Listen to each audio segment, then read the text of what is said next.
이번 시간에는 가족미술치료에 대해서 알아보도록 하겠습니다. 먼저 가족치료의 이론들이 많이 있는데요. 경험적 가족치료, 또 보행의 가족치료, 또 구조적 가족치료, 또 전략적 의사소통 이론의 가족치료, 행동수정적 가족치료, 여러 가지 이론들이 있는데요.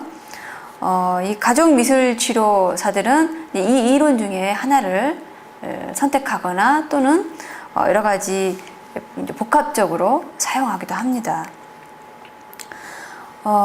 이 미술적인 치료 방법들은 이 가족치료의 치료를 하는 데 있어서 많은 도움을 주고 있는데요. 이 가족미술치료의 목표는 여러 가족에 관한 이론 학파들이 정립해 놓은 구체적인 목적에도 불구하고 최근에 대두되고 있는 두 가지 요점은, 첫 번째 문제에 대한 해결이고요.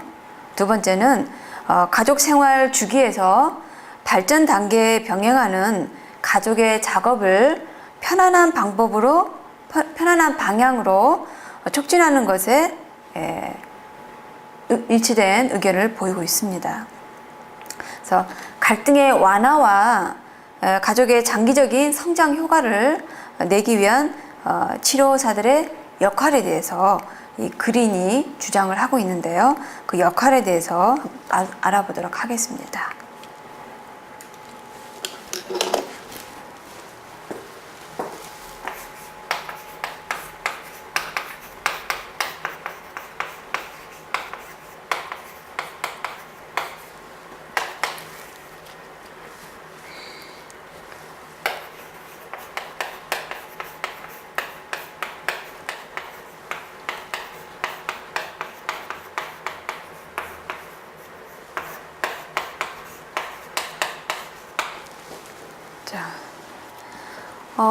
핵가족 밖에 확대가족의 인물들과의 문제에 적절하게 개입을 하는데요. 예를 들어서 이 자녀가 결혼한 후에도 이 원가족들이 이 자녀가 결혼한 후에도 이렇게 분리를 하지 못하고 부모가 결혼한 자녀한테 개입을 하는 부모들이 아주 많습니다. 그래서 그거에 대해서 치료사가 적절하게 분리되도록 개입을 해야 되겠습니다. 두 번째로는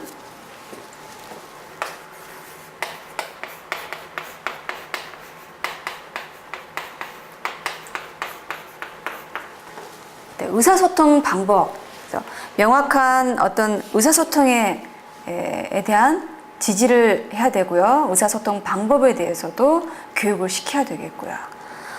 세 번째로는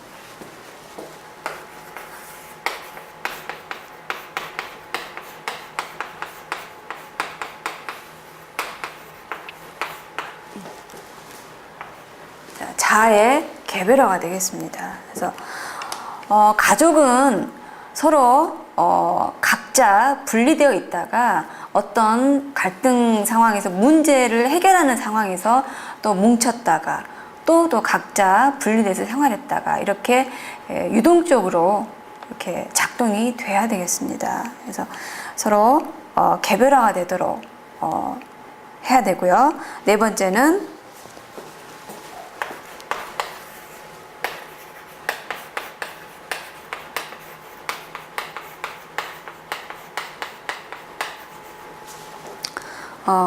갈등 해소를 위한 어떤 상호 협력적인 접근을 하는 게 또 치료사의 역할이 되겠고요.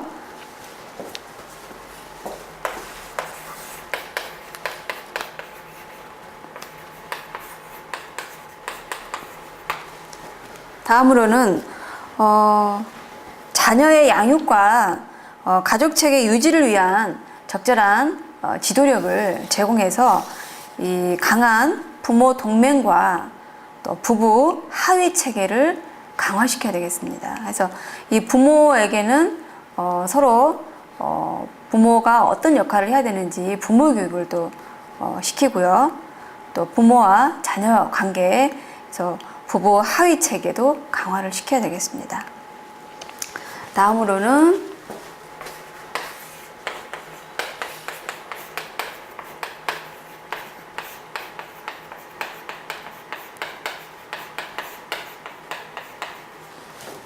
어떤 갈등 상황에서 문제에 있어서 이 두 사람 사이에 갈등이 일어났을 때 항상 문제가 되는 가족에서는 제3자를 끌어들이는데 제3자를 끌어들이지 않고 직접 두 사람이 대면해서 문제를 해결할 수 있도록 하는 게 또 치료사의 역할이 되겠고요.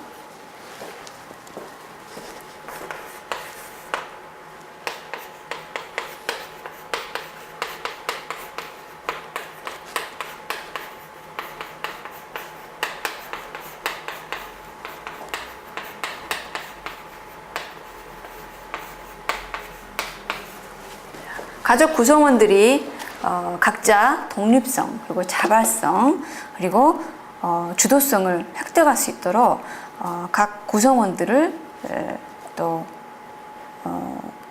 획득할 수 있도록 치료사가 역할을 해야 되겠고요. 다음으로는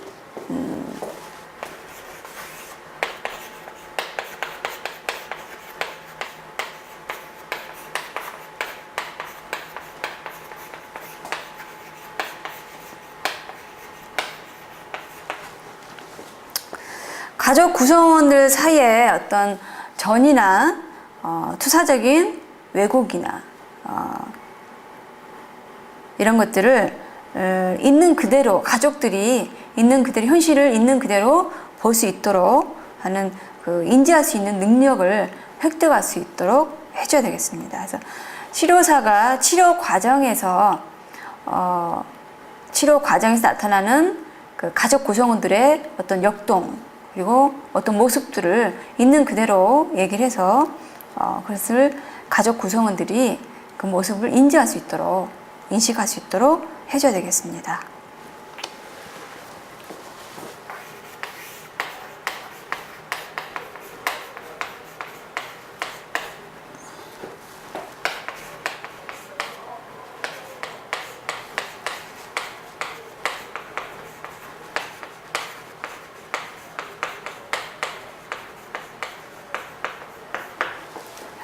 다음은 가족 구성원들 사이에 어떤 정서적인 면을 자발적이고 자연스럽게 나눌 수 있도록, 특히 정서적인 어떤 감정들을, 감정 표현을, 생각이나 감정, 느낌을 자연스럽게 표현할 수 있도록, 나눌 수 있도록 해줘야 되는데요.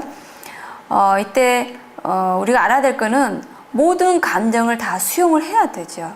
그래서 좋은 감정만 얘기하고 수용하는 게 아니라 부정적인 감정도 다 얘기를 하고 표현하고 수용할 수 있어야 됩니다.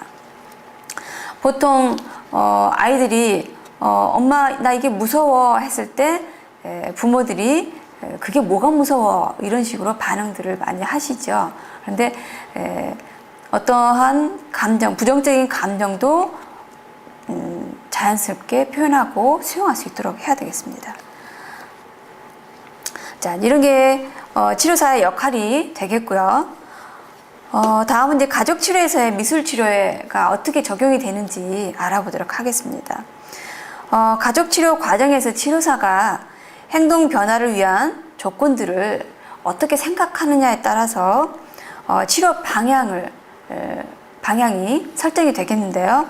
이러한 치료적인 초점과 관계없이 미술 치료 작업들은 가족 치료에 여러 가지 목적으로 사용이 될 수 있습니다. 그 예로서 가족 구성원들의 어떤 가족의 근원이나 현재를 탐색할 수 있겠고요. 또 전의식 상태의 자료를 의식화할 수가 있겠죠. 그러니까 완성된 작품을 통해서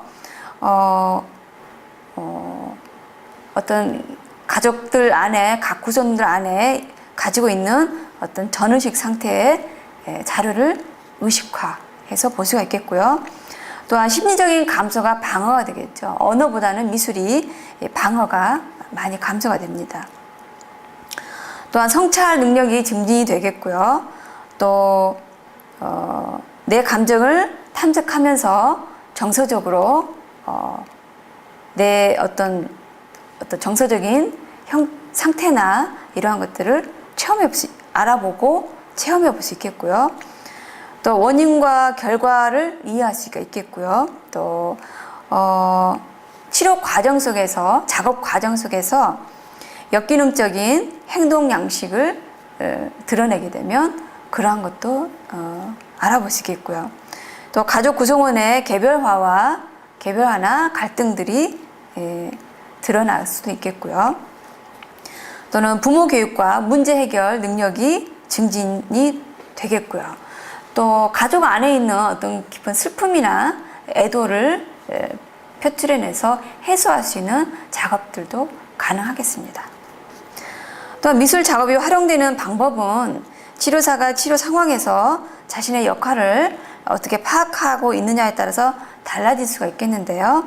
예를 들어서 정신분석학적인 가족 치료사인 경우는 중립적인 자세를 취하면서 개인과 가족의 행동에 관한 해석을 하게 되겠고요. 또 이런 역할은 창작 과정이나 미술 작업의 내용을 관찰하면서 달성할 수 있겠습니다. 그리고 이 경험주의자 가족 치료사들은 치료 대상의 발달적인 성장을 도우면서 치료에서 능동적인 역할을 하고 있는데, 이 미술 작업은 이 치료사들이 중요하게 보는 정서적인 느낌과 자발성과 진실됨과 그리고 자각과 이해를 다루는 경험들을 제공해 줄 수 있겠습니다.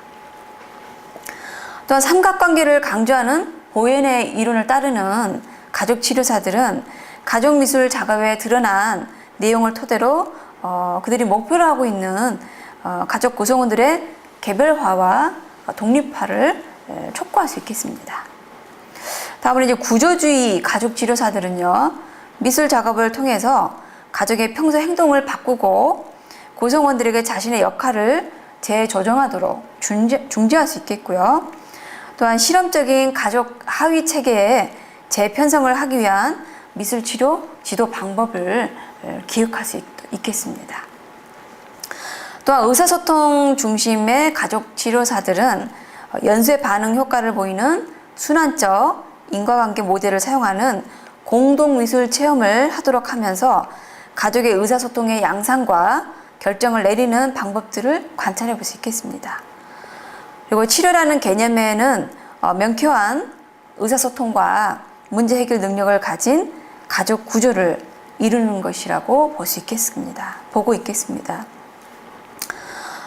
그리고 이제 전략적 관점의 가족 치료사들은요, 그들의 체계적인 입장을 유지하면서 미술 작업을 처방적이고 역설적인 개입을 위한 도구로 사용해서 문제 해결을 할 수가 있겠습니다.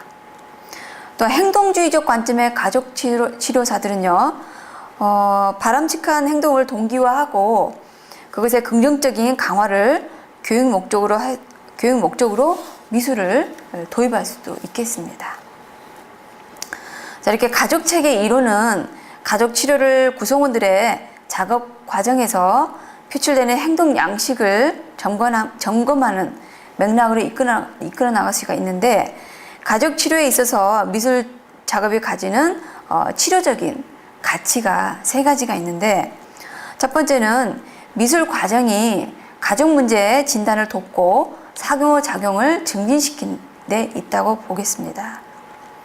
두 번째는 미술 작업이 무의식적인 의사소통과 의식적인 의사소통을 표출해내는 수단이 될 수 있다고 보고 있습니다.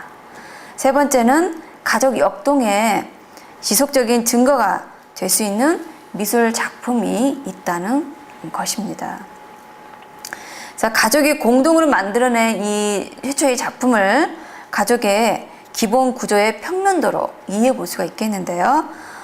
대부분 이 첫 번째 회기에서 이 치료사들의 이런 직관적인 피드백을 했을 때 이 가족 구성원들은 굉장히 많이 놀랍니다. 그래서 가족들은 자신이 만들어낸 이 작품이 그들이 해왔던 어떤 상호 양식 이 상호 반응 양식에 대한 정보가 그 작품에 다 드러난다는 것을 알 때 굉장히 놀라게 됩니다. 그래서 가족 구성원들은 자신과 자신의 미술 작품이 관계가 있다는 것을 이해하고 또 배우게 되고요. 이런 치료적인 개념은 가족 치료에 필요한 긍정적인 전이를 촉진시키는 경향이 있어서 매우 효율적이라 할 수 있겠습니다. 또한 가족 미술 치료사의 역할은 낡은 것을 뒤집고 보다 만족스러운 가족 체계를 만들기 위해서 가족 단위의 체계를 흔들어 놓기 위한 변화를 위한 행동 대원을 도입하는 것이라 볼 수 있겠고요.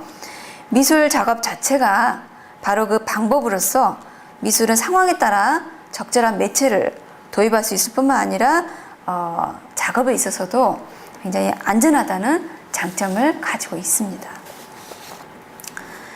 이 가족이 하나의 작품을 만들기 위해서 이 몰두하고 있을 때 치료사는 굉장히 바쁘죠. 모든 것을 관찰을 하기 때문에 굉장히 바쁜데 미술 작품을 통해서 표현되는 메시지와 또 감추어진 메시지를 끊임없이 파악해내는 역할을 해야 됩니다. 그리고 가족의 역기능은 미술 작품에서뿐만 아니라 작품을 만들어내는 과정 속에서도 드러날 수가 있는데요. 그 과정 속에 나타날 수 있는 여러 가지 이 형태들이 어떤 형태들이 있냐면 첫 번째 미분화돼서 엉켜있는 자아들이 이 치료 과정에서 나타날 수가 있는데 이는 가족 구성원들 사이에 심리적인 경계가 흐트러져서 서로 뒤엉켜져 있다는 것을 뜻합니다. 그래서 가족을 이렇게 하나로 합쳐서 이러한 가족들에게 미술 작업을 하게 되면 가족 구성원들이 서로 겹치고 뒤엉켜 있는 그림을 그리게 되는데요. 그 그림을 보면은 누가 무엇을 그렸는지 판별해 내기 어려운 그림들이 많이 나타납니다. 이런 경우는 미분화되고 어떤 뒤엉킨 자아들을 갖고 있는 가족 구성원들은 이런 식으로 나타나고요. 두 번째는 어떤 삼각관계가 작업 과정에서 표면화되는 경우가 있는데요. 이것은 미술 작업 과정에서 두 사람들의 어떤 불만이 제3자에게 집중되는 것으로서 나타나는 경우가 많습니다. 또 세 번째로는 부모화가 나타나는데요. 이것은 작품을 만드는 과정에서 부모와 자녀의 역할이 뒤바뀐 경우죠. 그래서 자녀가 부모 역할을 하는 그런 모습들이 나타날 수가 있겠고요. 또 다음은 이제 결혼 생활의 분열이나 왜곡들이 이 작업 과정에서 나타나는데 미술 작업을 통해서 부부가 분열된 상태에서 일어나는 어떤 성격의 어떤 불일치가 갈등과 적개심으로 이렇게 같이 드러납니다. 이러한 불일치한 부부가 미술 작업을 하는 과정에서는 조화로운 그림을 이런 불일치한 부부도 작업 과정에서 조화로운 그림을 그릴 수가 있는데 그 이유는 그들이 이제 역할이 상호 보완적일 경우에는 이렇게 조화로운 그림이 나타나기도 합니다. 주도권을 잡은 남편에게 굉장히 의존적인 아내는 서로 보완적이라고 볼 수가 있습니다. 다음으로 이제 가성 상호성이 드러나기도 하는데요. 이것은 이제 외형적으로는 긍정적인 관계를 지닌 가족의 모습이 보여지지만 이런 가족들은 서로 협력해서 미술 작업을 하는 데 있어서 서로 보상적이고 유쾌한 쪽으로만 굉장히 치우치는 경향이 있습니다. 이런 가식적인 가족의 단란한 모습은 어떤 의식을 흐리게 하고 정신을 쪼개는 그런 현상을 초래하기도 합니다. 그래서 이런 가족들은 그들이 어떤 가면적으로 단란한 가족들은 그것을 깨뜨리려고 하는 어떤 위협도 인정하지 않고, 그러면서 또 친밀한 관계도 갖지 못합니다. 이러한 방식으로 가족 이 균형을 유지하면서 구성원들이 가족 항상성을 지키려는 하는 이런 모습들이 나타나는데요.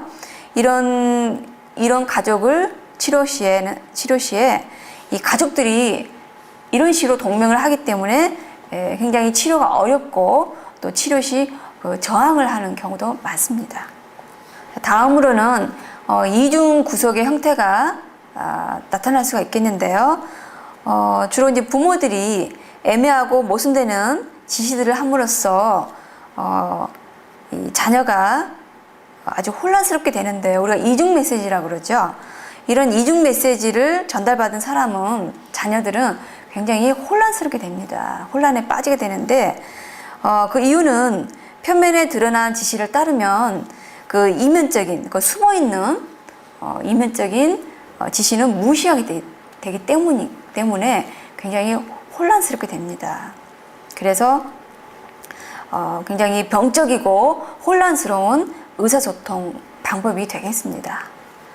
자, 이렇게 미술치료를 가족치료에 활용하기를 원하는 치료사들은 가족의 역할들, 그리고 연합관계들, 그리고 의사소통의 형태들, 그리고 구성원 집단의 형태들을 관찰해서 내담자들에게 적절한 미술 재료를 선별을 해야 되겠습니다. 그리고 가족치료에 미술을 사용하는 경우에는 미술 작업을 통해서 표출된 정보를 이야기하거나 활용을 하는데 시간을 할애를 해야 되겠습니다. 따라서 미술치료사는 미술체험이 가져다 주는 두 가지 잠재력을 이해해야 되는데요. 첫 번째는 특정한 문제와 관련된 정서들은 미술 작품의 구체성에 의해서 더 분명하게 드러난다는 것이고요.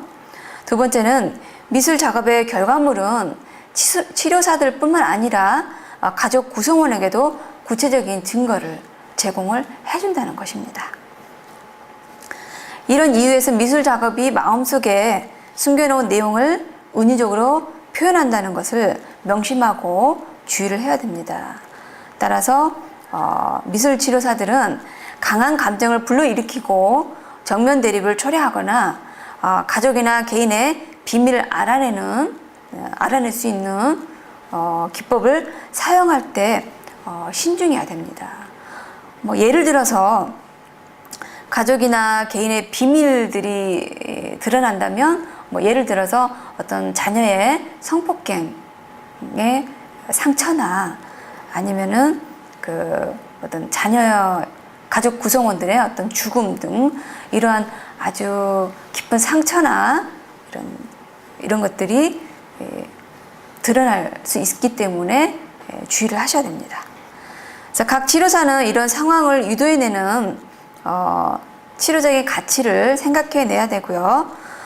이러한 위험에도 불구하고 미술 체험은 상호 관계를 촉진하고 개방된 태도를 가지게 되며 직관력을 키워주고 새로운 기술을 채택하는 데 도움을 줍니다. 그것은 또한 가족에게 새로운 역할과 새로운 의사소통 스타일을 연습할 수 있는 기회를 마련해 주기도 하고요. 미술치료 참여자들이 위협적이지 않는 미술 체험을 통해서 새로운 방법으로 작업할 수 있는 기회를 또 가지기도 합니다. 자, 가족들은 그 자신들의 미술 치료에서의 노력들이 가정에서 있을 수 있는 위험을 극복하기 위한 시도들임을 배우게 되고요.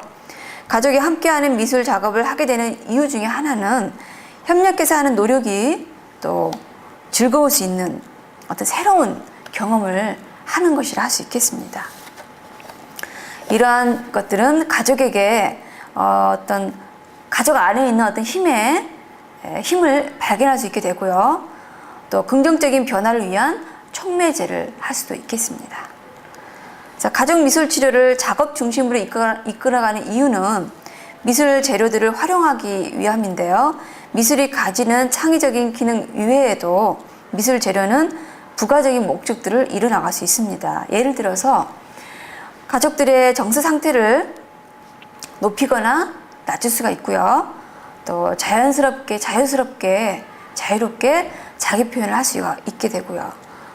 그래서 또 심리적인 방어를 저하시킬 수 있습니다. 이러한 이유로 인해서 미술 매체의 크기나 특성들을 잘 고려를 해야 되겠고요. 미술 재료들은 가장 적게 통제를 받는 재료부터 가장 많이 통제를 받는 재료 단계들이 있는데요. 가장 적게 통제를 받는 것은 젖은 점토가 되겠습니다. 그래서 젖은 점토에서부터 가장 많이 통제를 받는 연필까지 10단계로 나눌 수가 있겠는데요. 가족 치료에서 가장 많이 쓰이는 매체는 소상용 점토에서 가는 사인펜까지 이 범위의 매체들을 많이 사용하고 있습니다. 이런 매체가 가지는 미술성이나 공간성을 염두에 두고 치료 목표를 들어가겠는데요. 예를 들어서 유리된 가족에게 있어서 미술 작업에서는 치료 중에 어떤 작은 공간에서 요구되는 과정, 그러니까 도화지가 작은데 가족 구성원들이 다 같이 작업을 하려면 같이 밀착돼서 이렇게 붙어서 작업을 해야 되겠죠. 그래서 그런 자체만으로도 가족들이 심리적으로 더 가까워질 수 있는 그런 것들을 이용해 볼 수가 있겠고요. 두 번째, 뒤엉켜져 있는 가족들한테는 매체를 다양하게 준비를 해서 이 가족 구성원들의 개별화를 할 수가 있는 각자의 작업을 할 수 있는 그런 방향으로 활용을 해볼 수 있겠습니다. 또한 이제 감정이 격해질 수 있는 구조와 경계를 필요로 하는 가족에게는 어떤 접시나 칸막이를 사용해서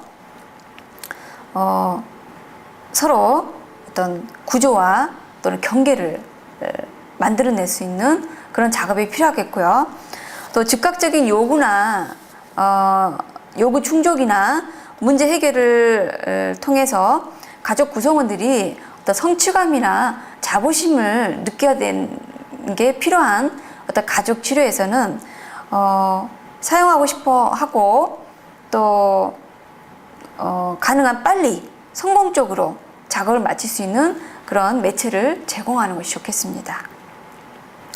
반면에 만족을 지연시키는 것이 치료적이겠다라고 생각되는 가족들에게는 어떤 세밀한 계획으로 많은 개입을 필요로 하는 어떤 그 복잡한 프로젝트가 치료에 적절을 하겠습니다. 또한 구성원들의 미술 재료를 사용하는 방법들, 또 재료에 대한 그 가족들의 반응을 관찰하는 것도 중요한데요. 이러한 관찰은 구성원들의 상호 간의 교류 방식에 대한 어떤 단서를 주기도 합니다. 예를 들어서 미술치료 평가 과정에서 한 아동이 사용하기 어려운 매체에 대해서 굉장히 불만을 나타냈어요.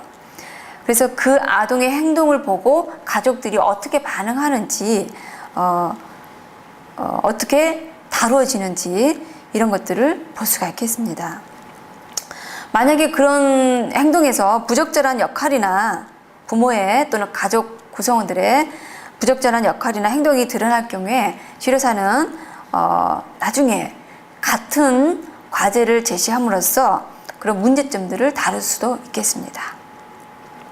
따라서 미술치료사는 미술의 재료들이나 치료의 지침들이나 치료 과정에 있어서 인지적인 관점을 진여하는 동시에 어떤 평가와 치료 과정 중에 결정적인 어떤 요인이 되는 것들을 잘 관찰을 해야 되겠습니다.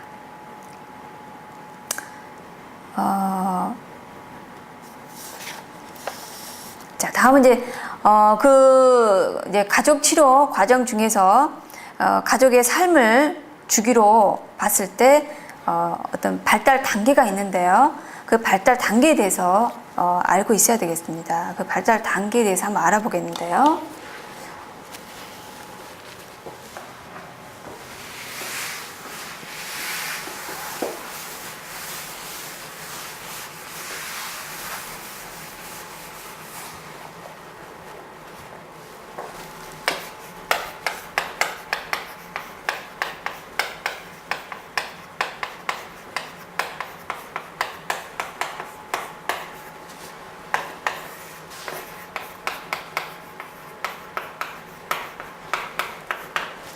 자, 첫 번째, 이제 이성 교제 단계부터 시작이 되는데요.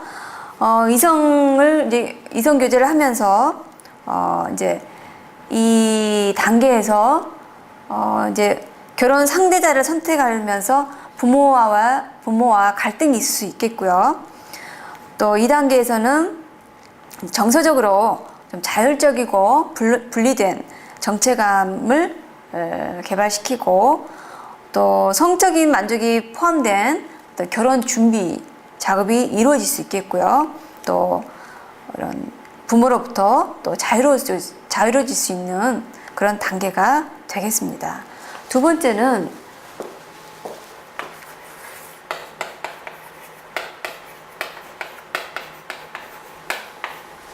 자, 이제 결혼을 해서 결혼 초기 단계가 되겠는데요. 이때는 이제 두 사람 간의 관계가 영구적이 될 수가 있겠는데, 이제 친척들과의 관계나 또는 이제 자녀를 가질 준비나 또 맞벌이 부부의 경우에는 재산이 증가가 되고 또 서로 또 부부가 상호 의존적인 관계에 있는 단계가 되겠습니다.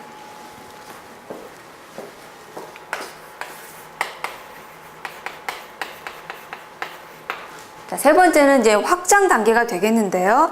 이제 이때 이제 자녀가 생기겠죠. 자녀가 생김으로써 이제 부모 역할이 생기겠고요. 또 아내가 직장을 그만두게 되면 수입이 줄어들 수가 있겠고요.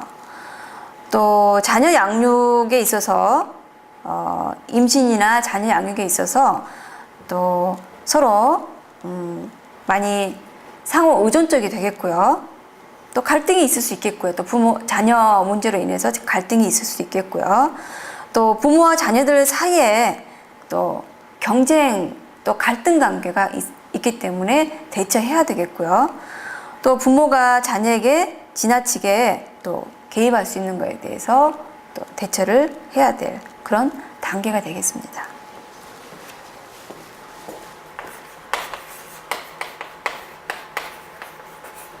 네, 다음은 이제 강화 단계가 되겠는데요. 이제 자녀들이 어느 정도 자라서 사춘기가 되겠죠. 그래서 사춘기 자녀와의 어떤 갈등, 그리고 학습적인 거, 그리고 자녀들의 어떤 성적인 부분도 다루어져야 되고, 또 부모의 소득으로 인해서 재산이 많이 증가가 되겠고요. 또 자녀들의 사춘기 아이들이 이제 독립을 하기 위해서 부모와 충돌이 많이 생기는 그런 단계가 되겠습니다.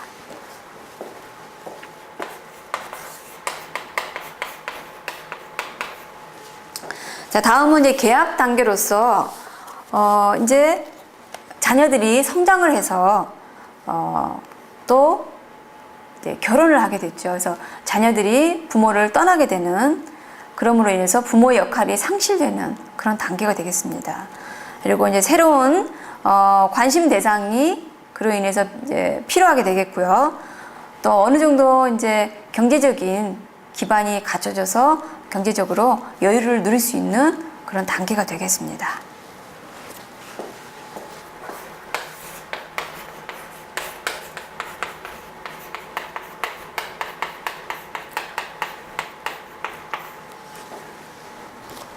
자, 다음은 이제 노인기로 들어가겠죠. 이제 두 사람 간에 노년기에 들어가면서 어떤 새로운 반려자로의 역할이 생기겠고요. 또 이제 직장을 다니던 아내가 이제 아이들을 다 직장에 다니던 아내가 이제 직장을 뒀을 때 이제 아이들을 다 키우고 나면 이제 자녀들부터 이제 분리가 돼서 이제 시간적인 여유가 많기 때문에 다시 또 직업을 가질 수가 있겠고요. 이제 그리고 이제 남편의 지위가 최고 수준에 달할 수 있는 그런 단계고, 그래서 경제적으로 풍요해질 수 있는 그런 단계가 되겠습니다.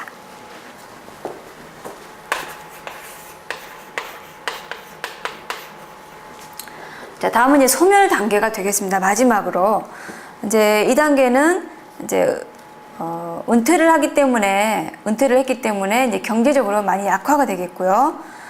또 건강도 많이 약화가 되겠고요. 그래서 다른 사람에게 의존할 수 있는 단계고, 그리고 이제 반려자가 또 사별을 하게 되면 또 죽음이나 애도나 어떤 고독함에 대한 문제가 생길 수 있는 그런 단계가 되겠습니다. 자, 이렇게 발달 단계에 대해서 알아봤고요. 그럼 이제 이번에는 각 발달 단계에서 이루어야 될, 가족들이 이룩해야 될 과업에 대해서 알아보겠습니다.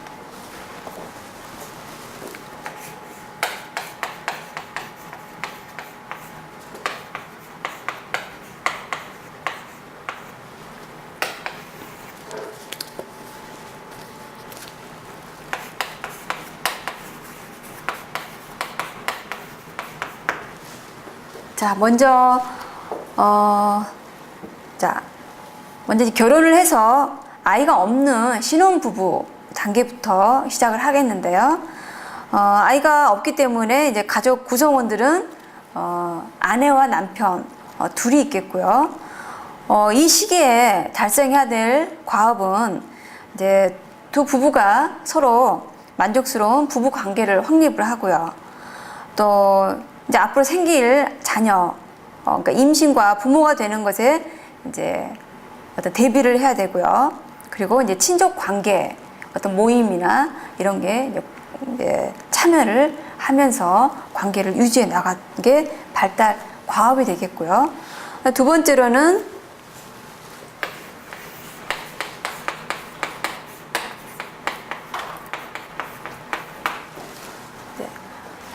자, 이제 자녀가 출산이 되는 게 두 번째 단계인데요.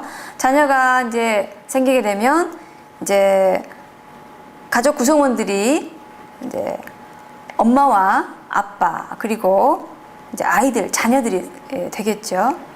그래서 아내는 엄마가 되고 남편은 아빠가 되고, 이렇게 이제 어떤 지위가 변하게 되는 거죠. 그래서 이 단계는 이제 아이가, 자녀들이 잘 발달하도록 환경을 조성해 주고요. 또 잘 적응할 수 있도록 격려를 해줘야 되겠습니다. 그리고 부모와 자녀와 관계에서 어떤 만족스러운 가정을 만들어 가야 되는 게 이 발달 과업이 되겠습니다. 다음은 이제 학령기가 되겠는데요.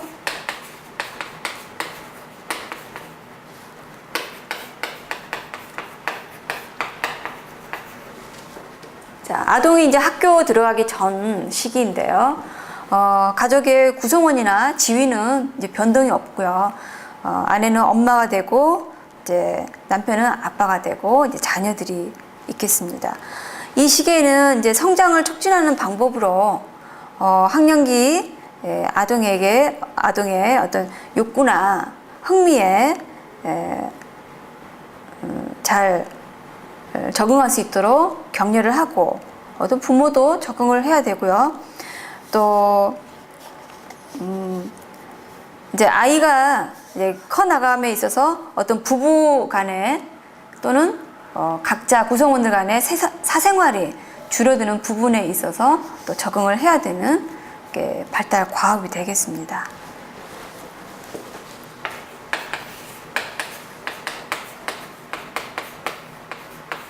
자, 자, 이제 학령기 단계가 되겠는데요. 이제 자녀가 학교에 들어가게 되죠. 그래서 가족 구성원이나 지위에서는 변화가 없고요. 이때는 이제 학령기 가족들의 공동체 참여를 해서 어떤 이제 정보나 아이들의 학업 부분에서 또는 어떤 생활 부분에 있어서 같이 정보를 얻고 또 어려움을 같이 이겨나갈 수 있도록 어떤 공동체에 참여를 하고 아이가 학교 생활이나 학습 부분에 있어서 잘 적응하도록 격려를 하는 게 또 과업이 되겠습니다.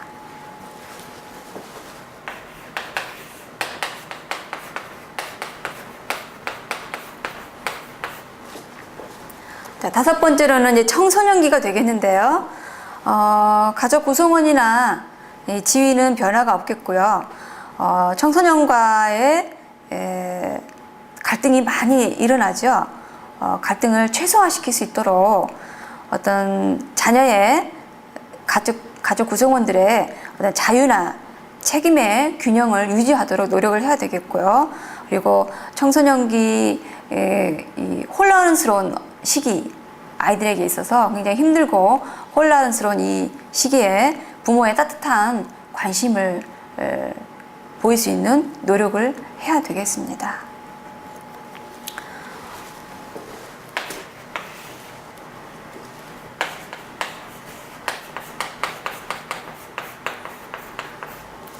자, 다음은 이제 중간 세대가 되는 시기인데요.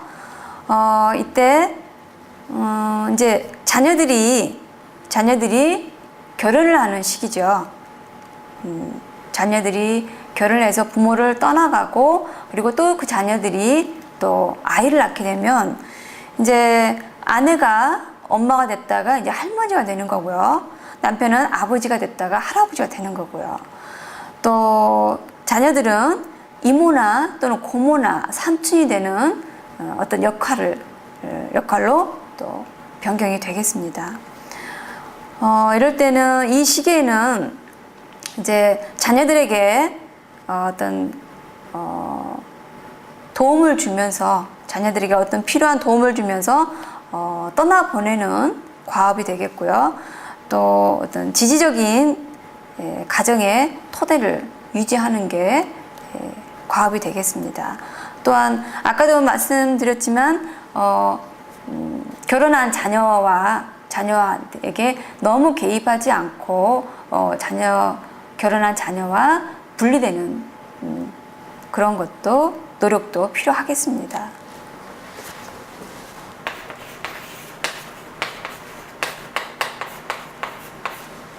자, 다음은 이제 중년기가 되겠는데요.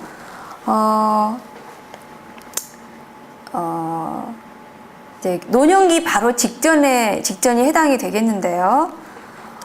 이제 자녀들이 다 떠나고 이제 할머니와 할아버지가 돼서 있는 단계인데 이때는 이제 남아 있는 두 부부가 다시 결혼 관계를 다시 확립을 하고 또 상호 또 의존적이 되면서 그리고 나이 든 세대와 젊은 세대와의 어떤 그 균형을 맞추는 그런 게 이 단계의 과업이 되겠습니다. 마지막으로 노년기가 되겠는데요.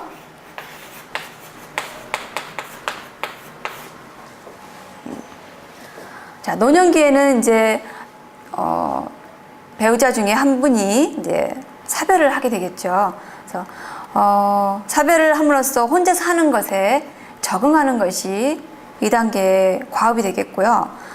또 가정을 종료하거나 또 노령의 시기에 적응하고 또 퇴직하는 시기로서 퇴직에 적응하는 잘 적응하는 것이 이 시기에 과업이 되겠습니다. 자, 그래서 이제 남편이 사별을 하게 되면 이제 과부가 되겠고요. 또 부인이 사별을 하게 되면 이제 호라비가 되는 그런 혼자 남게 되는 이제 지위로 변형이 되겠습니다. 자, 이 가정미술 치료의 이제 실제 치료 계획을 구체적으로 알아보겠는데요. 가정미술 작업에서 어머니가 자신의 자녀에게 하는 어떤 부적절한 반응들은 치료사로 하여금 아이가 위험하거나 또는 보호받지 못한 환경에 처해 있다는 것을 알아차릴 수 있습니다. 또는 어머니가 드러내는 어떤 그런 위협적인 표현을 통해서 치료사는 어머니가 수동적이면서 어떤 아동 학대 가능성이 있다는 것도 파악할 수 있게 됩니다. 이런 모자 역동성은 가족 미술 작업에서 말을 하면서 작업하는 게 있고 또 말을 하지 않고 하는 작업이 있는데요. 이렇게 말을 할 수 있는 대화의 기회가 제공이 되었음에도 불구하고 만약 엄마가 대화를 하지 않거나 또는 어떤 비언어적인 표현들이 파괴적인 것으로 보였을 때 치료사는 아동 학대 문제에 대해서 걱정할 수가 있겠고요. 이러한 것들을